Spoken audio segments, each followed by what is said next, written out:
Welcome to another edition of Ask the First Selectman. John Zagrodzky, obviously our guest as the First Selectman, and he's going to take your questions and try to answer them for you.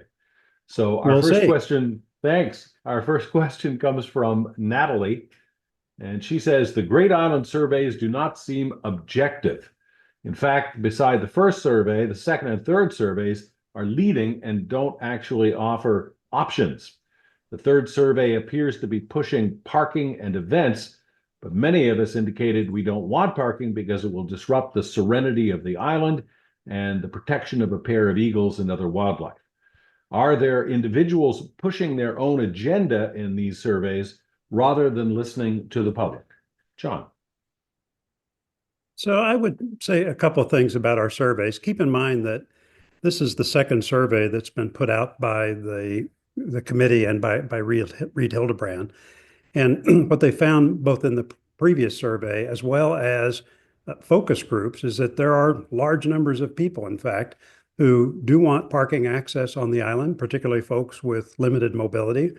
There's a lot of folks who would like to have events on the island or larger venues of entertainment, that type of thing, not stadiums or auditoriums, but certainly events that you could have more than a few people. We've had people, for instance, ask about having weddings on Great Island, and quite a number of those. So I think this idea that somehow we're not listening to people is not in fact true, and that there are certainly divided opinions as to what we should have on the island. That's part of the reason for having these focus groups and surveys. So what I would say is that the second survey is in fact not misleading. It's actually trying to follow up on what appears to be majority opinion on a lot of these things as we surfaced from the workshops and from the prior survey. In terms of not having an opportunity to speak your mind or maybe thinking that the survey questions are maybe focused in one way, that's not the only way to provide input. There is plenty of opportunity through these workshops. You can submit comments directly to the Great Island Committee.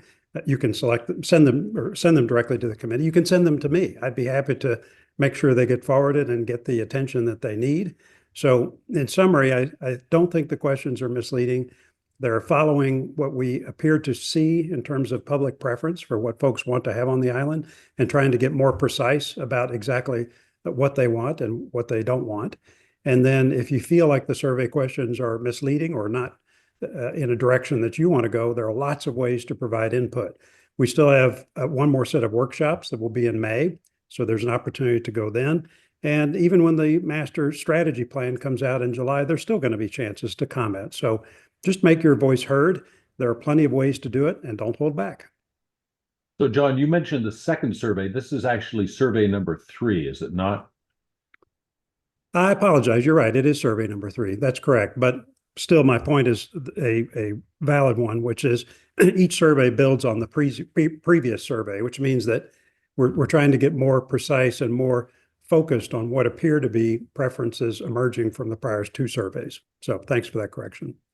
And if you haven't seen the survey number 3, I'll put a link in right here that is pretty intuitive, and you can find where the survey is on the town website. Definitely, we'd love to have your input on the surveys. If you've not filled that out, please do. If you have a question for our first selectman, send it along to us. We'll be glad to ask it, and he'll answer it for you. Just send it along to DarianTV79@gmail.com.